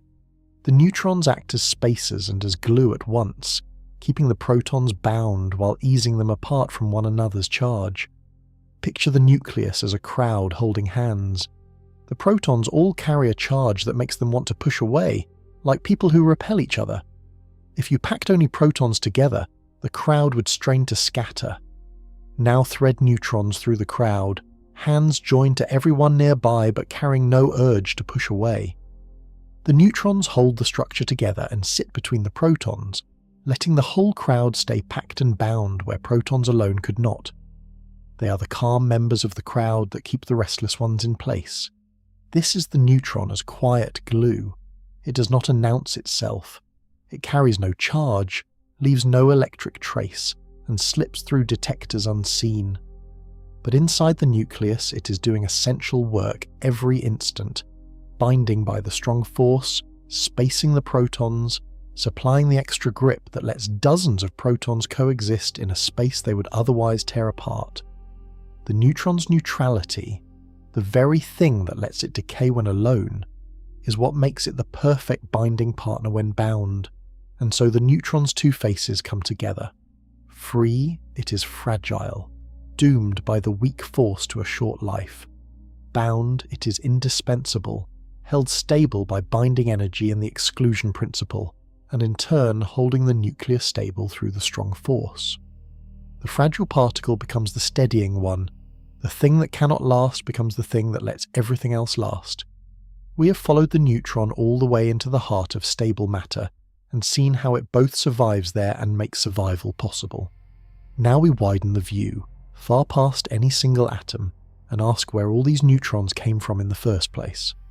To find that, we go back to the very beginning, to the first few minutes after the universe began, when free neutrons were everywhere, and the 15-minute clock mattered to the whole cosmos.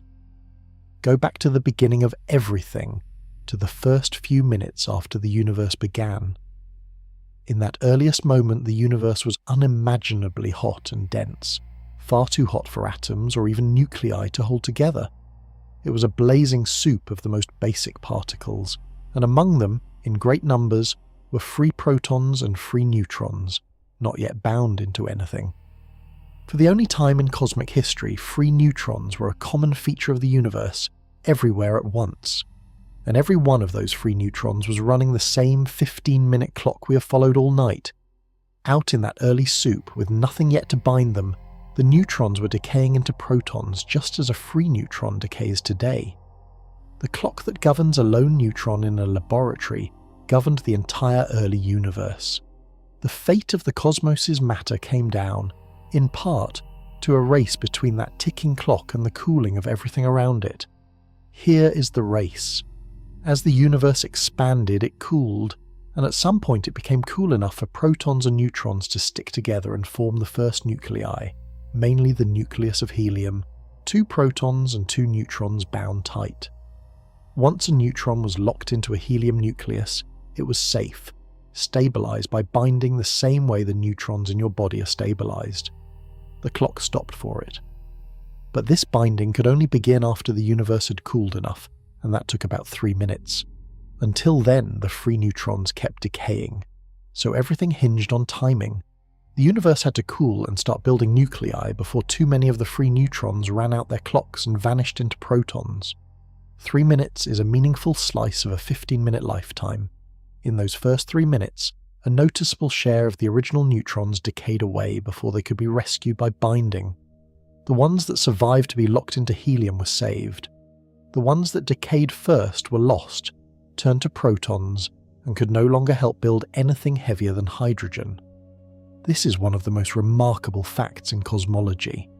The makeup of the universe, the basic recipe of all its matter, was set in the first few minutes by a contest between neutron decay and cosmic cooling. If the neutron's lifetime had been much shorter, nearly all the free neutrons would have decayed before nuclei could form, and the universe would have ended up almost pure hydrogen, with little helium and few of the heavier elements that need helium to build them. If the lifetime had been much longer, more neutrons would have survived, and the early universe would have forged more helium, leaving less hydrogen behind. The 15-minute clock, in other words, helped set the proportions of the cosmos.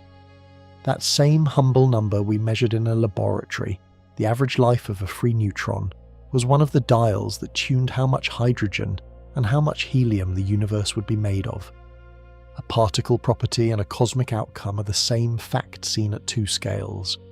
The neutron's reluctance to last, governed by the weak force and that thin margin of weight, reached across the whole sky. Physicists call this early nucleus building primordial nucleosynthesis, the first cooking of the elements, and its predictions match what we see when we look out at the universe. The measured share of helium in the oldest matter agrees with what the neutron's clock and the early cooling would produce. It is a stunning confirmation, a number from a particle physics laboratory matching the composition of the entire cosmos, which leads to the next step plainly. If the neutron's lifetime helped decide the balance of hydrogen and helium, then we can look up at the night sky and read that decision directly. The universe wears the result of those first 3 minutes on its surface, and it tells us why the cosmos is built mostly of the simplest element of all. Look out at the universe and take stock of what it is made of, at the level of the raw atoms, and a simple picture emerges. By count of atoms, the cosmos is overwhelmingly hydrogen, the lightest and simplest element, a single proton with a single electron. Roughly 9 out of every 10 atoms in the universe are hydrogen. Almost all the rest is helium, the next lightest, about 1 atom in 10. Everything else, every atom of carbon and oxygen and iron and gold, all the elements that make up planets and people, together amounts to a tiny sliver of the whole. This lopsided recipe is not an accident, and it is not arbitrary. It is the direct fingerprint of those first 3 minutes, of the race between neutron decay and cosmic cooling. The universe is mostly hydrogen, because hydrogen needs no neutron at all. A hydrogen nucleus is just a lone proton, and protons were the particles left in abundance after the free neutrons had their say. Hydrogen is what you get when you have plenty of protons and not enough neutrons to pair with all of them. Helium is the next chapter of the same story. Helium needs neutrons, 2 of them per nucleus, bound with 2 protons. So the amount of helium the early universe could make was limited by how many neutrons survived their clocks long enough to be locked into nuclei. Because a real share of the free neutrons decayed away in those first minutes, there were fewer neutrons than protons left when nuclei formed. The protons that could not find neutrons to bind with simply stayed as hydrogen. The neutrons that survived were mostly swept up into helium.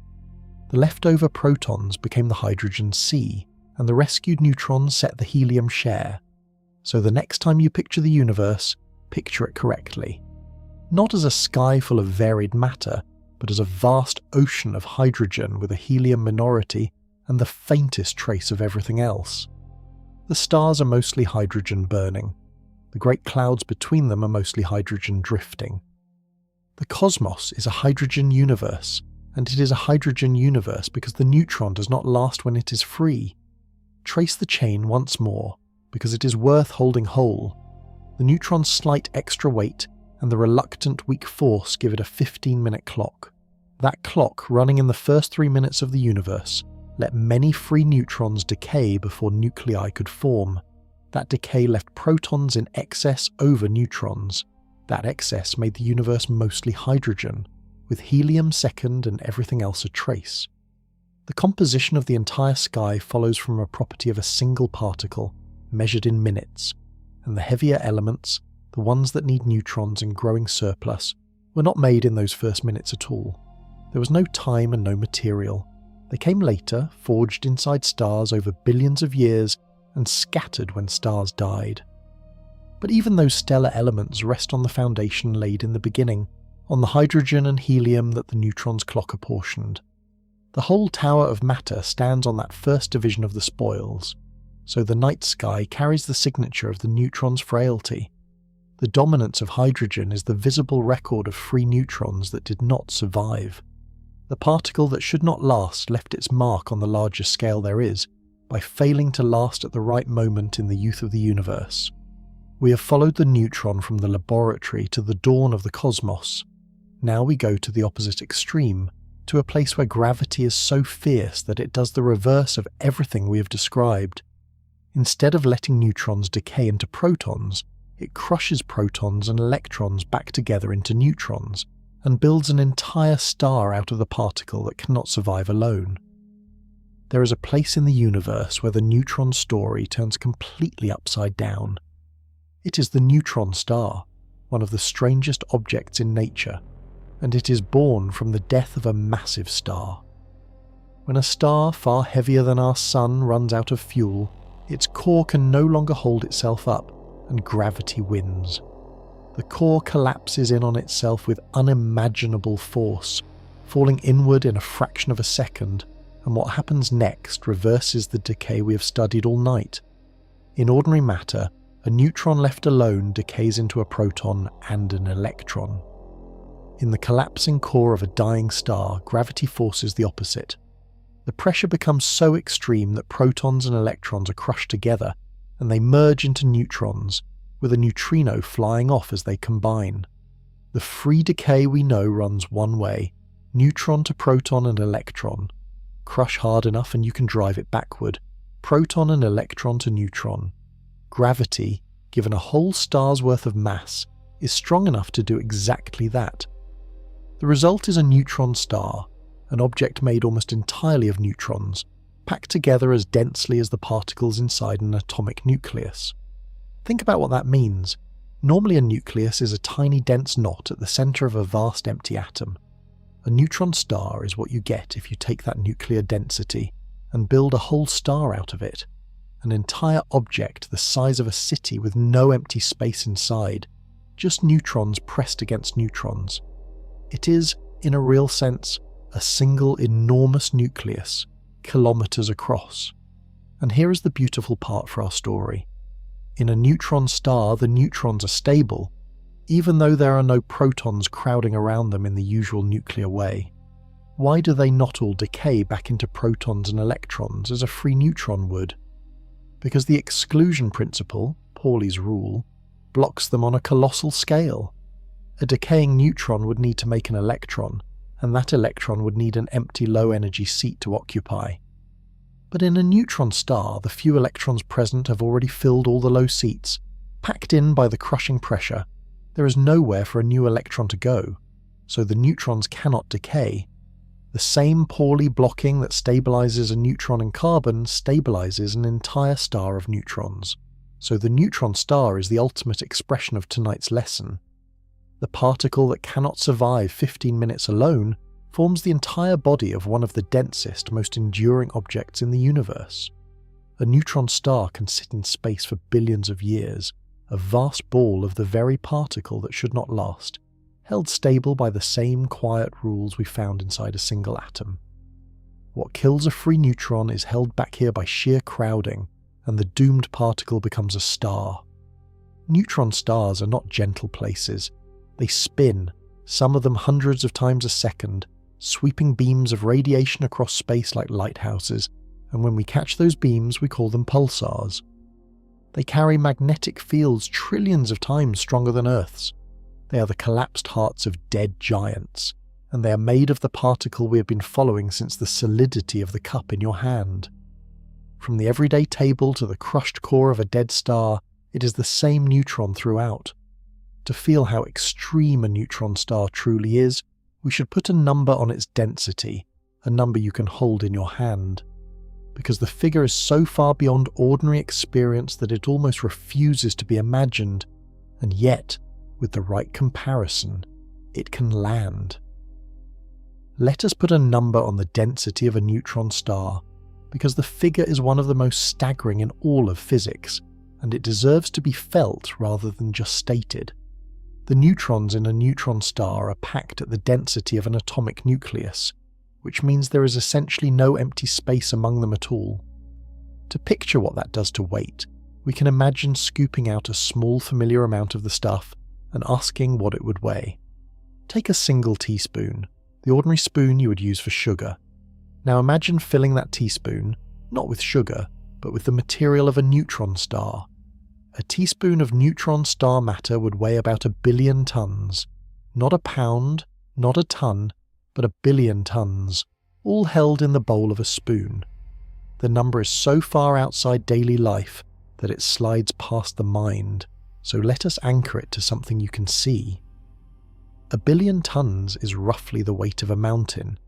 It is comparable to the combined weight of every human being on Earth, all 8 billion of us, compressed into the space of a teaspoon. It is more than the weight of a large mountain, scooped into a spoon you could lift with 2 fingers, if only it did not weigh as much as a mountain. The matter is so dense that any normal sense of heaviness simply breaks down. A sugar cube of it would outweigh a fleet of the largest ships ever built. Why is it so dense? Go back to the ordinary atom, the empty stadium with a marble at its centre. Almost all of an atom is empty space, the wide gap between the tiny nucleus and the distant electrons. That emptiness is why ordinary matter, even heavy iron, is as light as it is. Iron feels heavy to you, but on the scale of the atom it is mostly nothing. In a neutron star, all that emptiness has been crushed out. The electrons have been driven into the nuclei, the protons turned to neutrons, and the neutrons packed solid. You have removed the empty stadium and kept only the marbles stacked tight. So a neutron star is what matter weighs when you take away the space. Everything you have ever lifted, every object you have ever called heavy, owes most of its lightness to the vast emptiness inside its atoms. Squeeze that emptiness away and the true heaviness of the underlying particles is revealed, and it is monstrous. A neutron star the size of a city outweighs the sun. A spoonful outweighs a mountain. This is the actual density of the stuff that matter is made of, normally hidden behind the empty space that gives the world its gentle, liftable weight. Hold that contrast for a moment. The cup in your hand felt solid but is mostly empty. Take the empty out, keep only the dense centres, the neutrons, and a spoonful would crush through the floor, the foundation, and the rock below, plunging toward the centre of the earth, because nothing ordinary could hold its weight. The neutron, the light, neutral, fragile particle, reveals here its hidden mass, the substance that all matter quietly carries inside its empty atoms. We have now seen the neutron at every scale, from the laboratory to the early universe to the crushed heart of a dead star. Throughout, one number has anchored the whole story, the 15-minute lifetime of the free neutron. It is time to ask how we actually know that number, how anyone measures the life of a particle that slips unseen through almost everything. The answer involves 2 careful experiments and a puzzle that physics has not yet solved. How do you measure how long a neutron lives? It sounds simple until you try it. You cannot watch a single neutron and time it, because a neutron is far too small to see, and any one neutron might decay early or late, since decay is a matter of chance. You cannot easily trap neutrons because they carry no charge, so the electric and magnetic fields that hold charged particles in place have no grip on them, and a free neutron lasts only about 15 minutes, so you have to work quickly. Measuring the neutron's lifetime is a genuine experimental challenge, and physicists have spent decades refining it. The basic idea is to start with a large number of free neutrons and watch how the group thins out over time. Because decay is statistical, a single neutron is unpredictable, but a crowd of them is reliable. Start with many millions of neutrons and you can measure precisely how fast the crowd shrinks, and from that shrinking rate you can calculate the average lifetime. The trick is getting a clean crowd of free neutrons in the first place, and then counting accurately, either how many remain or how many have decayed. Free neutrons come from nuclear reactors and from special particle sources, where nuclear reactions kick neutrons loose from nuclei. These neutrons come out fast, and fast neutrons are hard to work with, so physicists slow them down, cooling them until they drift slowly enough to be handled. These slow, cold neutrons are the raw material of the experiments. Even slowed, they will not sit still on their own, and they are always running their 15-minute clocks, so every measurement is a race against the very decay it is trying to measure. Over the years, 2 very different strategies emerged for making this measurement, and this is where the story becomes genuinely interesting. The 2 methods are built on opposite ideas. One counts the survivors, the other counts the dead. In principle, both should give the same answer, since the rate at which neutrons disappear and the rate at which decay products appear are 2 views of the same process. If you know how fast a crowd is dying, it should not matter whether you count who is left or who has gone. You should get the same lifetime either way. For years, the 2 methods seem to agree well enough, both pointing to a lifetime of roughly 15 minutes, confirming the number we have leaned on all night. The neutron's clock was measured, checked, and trusted. It went into the calculations of the early universe and the models of the elements, a settled figure underpinning a great deal of physics. The 15-minute lifetime felt like solid ground. But as the experiments grew more precise, something unsettling appeared. The 2 methods, counting survivors and counting the dead, stopped agreeing. They began to give slightly different answers for the neutron's lifetime, and the gap between them did not shrink as the measurements improved. It held, stubborn and clear, a small but real difference between 2 careful techniques that should have matched exactly. The neutron's lifetime, one of the better measured numbers in particle physics, had developed a crack. This disagreement is real, current and unresolved, one of the genuine open puzzles in physics today. To understand it, we need to look at the 2 experiments themselves, at how each one works and why each is trusted, so we can feel the weight of the fact that they do not agree. They are known by their methods as the bottle and the beam. The 2 great experiments for measuring the neutron's lifetime are called the bottle and the beam, and the names describe exactly what they do. Each is careful, each has been refined for years, and each is trusted by the physicists who run it. Yet they give different answers, and understanding why starts with seeing how differently they go about the same task. The bottle method counts survivors. The idea is to trap a crowd of slow, cold neutrons in a container, a kind of bottle, and then simply wait, and count how many are still there after a measured time. Because neutrons carry no charge, you cannot hold them with ordinary electric walls, so the bottles are clever. Some use specially coated surfaces that gently reflect slow neutrons back inward, like a ball too gentle to break through a wall. Others use magnetic fields and even gravity to keep the neutrons from escaping, holding them in an invisible bowl. You fill the bottle, wait a known time, then count how many neutrons remain. The ones missing have decayed, and from the survivors you work out the lifetime. The beam method counts the dead instead. Rather than trapping neutrons, it sends a steady stream of them flowing through a measured region, a beam passing through a defined volume. As the neutrons fly through that region, a small fraction of them decay in flight, and each decay produces a proton. The experiment is built to catch and count those protons, the freshly made decay products, as they appear.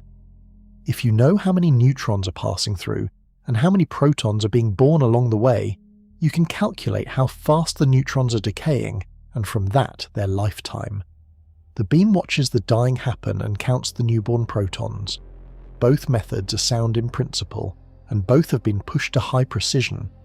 The bottle counts who survives, the beam counts who dies. These are two windows onto the same process, the steady decay of free neutrons, and they ought to give the same number. For a long time, the hope was that as each method grew more careful, the two answers would converge on a single true value, and the small differences would melt away as errors were found and fixed. That is not what happened. As both experiments improved, their answers held apart. The bottle method consistently gives a slightly shorter lifetime. The beam method consistently gives a slightly longer one. The two numbers sit a small distance from each other and refuse to meet, year after year, refinement after refinement. The crack did not close, it sharpened.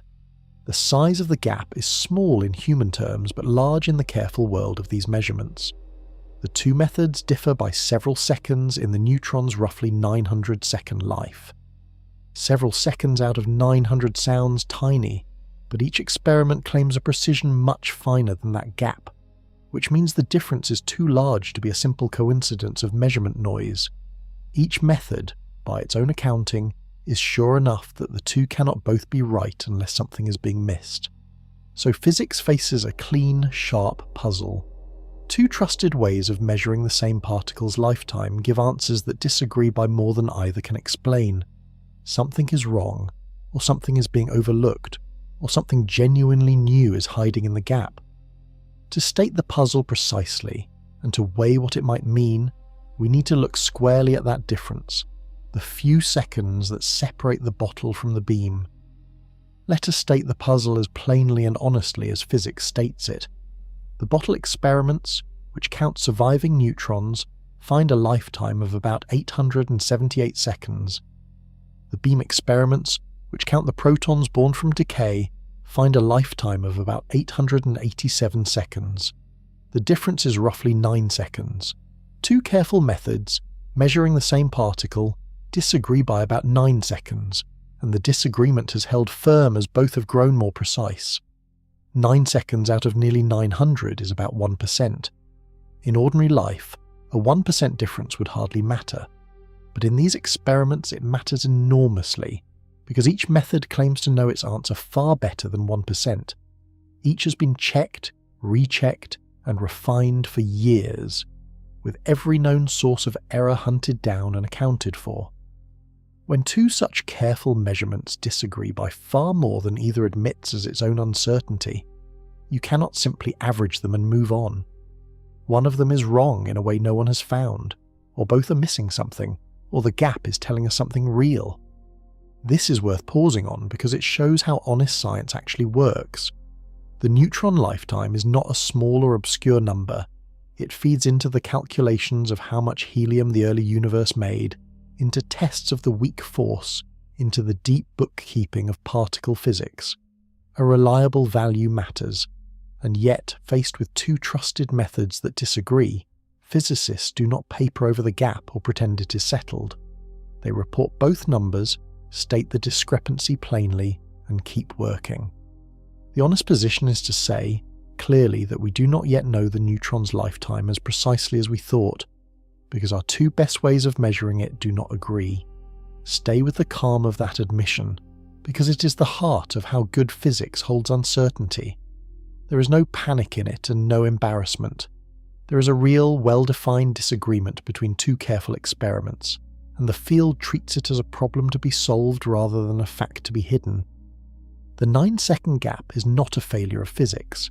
It is physics doing its job, refusing to claim more certainty than the evidence allows, and pointing precisely at the place where understanding runs out. What could cause the gap? Broadly, there are two kinds of explanation, and physics is taking both seriously. The first is mundane but important. Perhaps one of the experiments has a hidden flaw, a subtle source of error not yet identified, some small effect in the bottle's walls or the beam's counting that nudges its answer off the truth. Most discrepancies in the history of science turn out to be this kind, an overlooked detail that, once found, brings the numbers into line. It would be no shame, just the ordinary grind of measurement getting better. The second kind of explanation is far more exciting, and it is the reason this puzzle draws so much attention.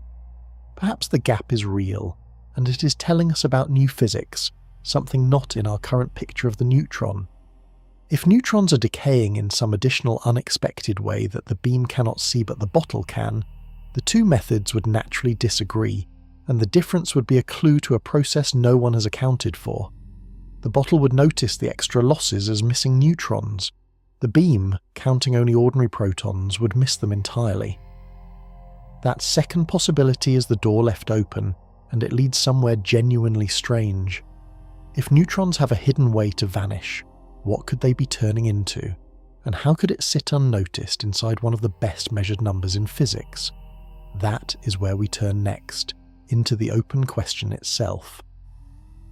The door the 9-second gap leaves open is this.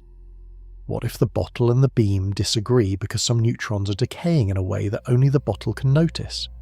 The bottle counts survivors, so it registers every neutron that vanishes, no matter how. The beam counts the protons born from ordinary decay, so it only sees neutrons that decay the normal way, into a proton, an electron and a neutrino. If a few neutrons disappeared by some other route, without making an ordinary proton, the bottle would count them as gone while the beam would never see them. The bottle would measure a shorter life, the beam a longer one, and the gap would be exactly the kind we observe. So the gap, if it is real, points to neutrons that vanish without producing the usual proton. And that raises a remarkable question. Into what could they vanish? One idea that drew real attention is that the neutron might occasionally decay into particles we cannot easily detect, perhaps into something connected to dark matter, the unseen substance that makes up most of the matter in the universe and reveals itself only through gravity. If a small fraction of neutrons turned into dark, invisible particles instead of protons, the bottle would miss those neutrons as losses, and the beam would see no protons from them. It was a bold, exciting suggestion, tying a laboratory gap to the great cosmic mystery of dark matter. That particular idea has faced strong tests, and so far the simplest versions do not fit other observations, which would have shown side effects that are not seen. This is how it should go. A striking idea is proposed, then checked against everything else we know, and most striking ideas do not survive that checking. The neutron to dark matter proposal made specific predictions. Those predictions were tested, and the plainest forms came up short. The door is not flung wide, it is only ajar, and most of what might have walked through it has been turned away. So where does that leave the puzzle? Honestly unresolved, which is the truthful place to leave it. The leading expectation among many physicists is still the mundane one, that some subtle experimental effect in the bottle or the beam will eventually be found and will close the gap without any new physics at all. Measurement is hard, and a 1% effect can hide in many corners. But no one has yet found that flaw, and until they do, the possibility of something new cannot be ruled out. Both doors remain open, the dull one and the thrilling one, and physics waits calmly for better data to decide. This is a good place to feel the texture of real science. the kind that does not appear in tidy final answers. The neutron's lifetime is not fully settled. Two careful experiments disagree by 9 seconds, the cause is unknown, and the explanations range from an overlooked instrument effect to a hint of new particles. None of these can be declared the winner yet. The honest report is that we have a clear, sharp puzzle and not yet a clear answer, and that is not a weakness in the story. It is the living edge of it. What is not in doubt is the neutron itself, and everything we have built tonight. The free neutron lives about 15 minutes, give or take those disputed seconds. Bound in the right nucleus, it lives effectively forever. That foundation is solid, measured, and sure. Only the last decimal of the free neutron's life is unsettled, and physics is honest about exactly which part it does not yet know. So we have followed the neutron out to the very frontier, to a question still open. Now we come back, all the way back, from the bottle and the beam, and the neutron star and the first 3 minutes to where we started. Back to your own hand, your own body, and the neutrons quietly living inside it right now. Come back now, to your own body, and to the neutrons inside it at this very moment. You are built from atoms, and most of those atoms hold neutrons in their nuclei, packed beside the protons in the dense little knots at their centres. The carbon in your skin, the oxygen in every breath and in the water that fills your cells, the nitrogen in your proteins, the calcium in your bones, the iron in your blood, all of it carries neutrons. You are, in a real and physical sense, partly made of the particle that should not survive. And here is the quiet wonder we have been building toward all night. Those neutrons inside you are not living on a 15-minute clock. They are stable, calm, permanent, held safe by binding energy and the exclusion principle in the nuclei where they sit. The same particle that would fall apart in minutes out in open space rests inside you for the whole length of your life and far beyond it. The neutrons in your bones today will still be there, unchanged, long after you're gone. Trace where they came from, and the wonder deepens. The neutrons in your body were not made recently. The lighter ones trace back to the first few minutes of the universe, locked into helium before the cosmos was an hour old. The heavier elements, the iron in your blood and the calcium in your bones, were forged inside stars, in the cores of giants that lived and died billions of years ago, scattering their neutron-bearing nuclei across space when they exploded. Those neutrons drifted through the dark, gathered into the cloud that became the sun and the earth, and ended up, after a long journey, in you. They are among the oldest things you carry, so the neutrons in your hand are survivors in the deepest sense. Each one is a particle that, alone, could not last a single afternoon, yet has lasted billions of years by staying bound in a nucleus. They were rescued from their own decay at the moment they were locked into matter, and they have been quietly stable ever since, through the death of stars and the birth of the Earth and the whole span of life. The fragile particle became one of the most enduring things there is, and a great many of them are sitting inside you right now, steady and silent. Feel the solidity of your hand again, the same hand from the very beginning of the night. It feels settled and permanent, and now you know that the permanence runs deeper than the surface. Inside it, billions upon billions of neutrons, each one a particle that should not survive, are surviving, held in place by the rules we have followed all night, the binding, the filled seats, the balance of the valley. Your steadiness is built in part from particles that found their stability only by joining the crowd. There is something gentle in that picture. The neutron alone is doomed, fragile, short-lived. The neutron together, bound into matter, is patient and lasting. It is stability through company, permanence through belonging to something larger than itself.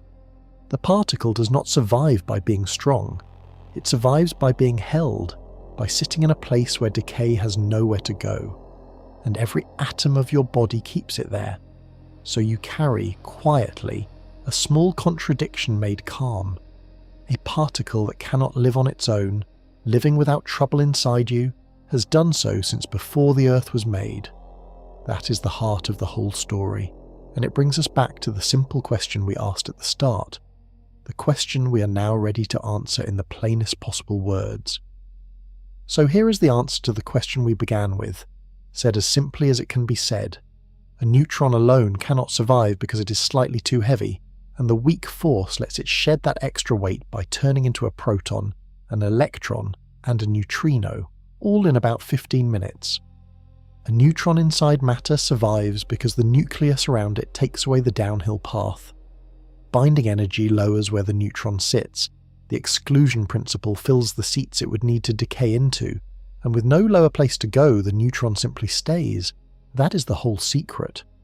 The neutron's fate is not fixed by what it is, but by where it sits. The particle that should not survive survives, because survival is not its property alone. It belongs to the situation, to the company the neutron keeps.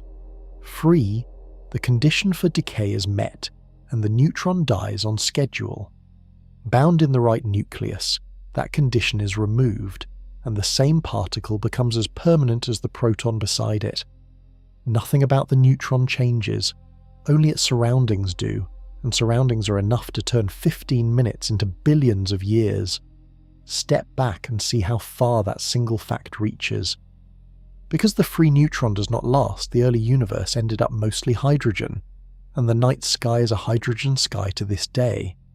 Because the bound neutron does last, atoms heavier than hydrogen can hold together, and there is carbon for life, iron for blood, calcium for bone. Because gravity can force protons and electrons back into neutrons, dead stars become neutron stars, whole cities of the particle packed at the density of a nucleus. The neutron's two faces, fragile alone and steady together, between them shape the composition of the cosmos and the existence of solid matter. And the story is not finished, which is part of its honesty. We do not yet know the free neutron's lifetime to the last second, because the bottle and the beam still disagree by about 9 seconds, and no one has found why. Maybe it is a hidden flaw in one experiment. Maybe it is a clue to new physics, a faint sign of some unknown way the neutron can vanish. Physics holds that uncertainty calmly, names it plainly, and keeps measuring. The wonder does not depend on having every answer.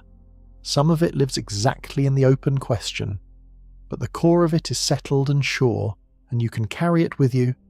The neutron is unstable when alone and stable when bound, and that single conditional fact runs from the inside of one atom all the way out to the stars. It is why the universe is built the way it is. It is why you are here, made of particles that, on their own, could not have lasted an afternoon. So look at your hand one more time. It is solid, and the solidity is real, though it is mostly empty space held by forces. It is steady, and the steadiness is built partly from neutrons that should not survive, surviving because they are held. Those neutrons are older than the Earth, forged in the beginning and in the hearts of stars, and they will outlast you, carried on into whatever your atoms become next. You are a brief warm arrangement of very old and very patient pieces. That is the quiet marvel of the neutron. It cannot last alone, and yet by belonging to matter, it has become one of the most enduring things in existence, sitting calmly inside you while the stars burn and the universe carries on. The particle that should not survive is in the end one of the great survivors, and you are made of it,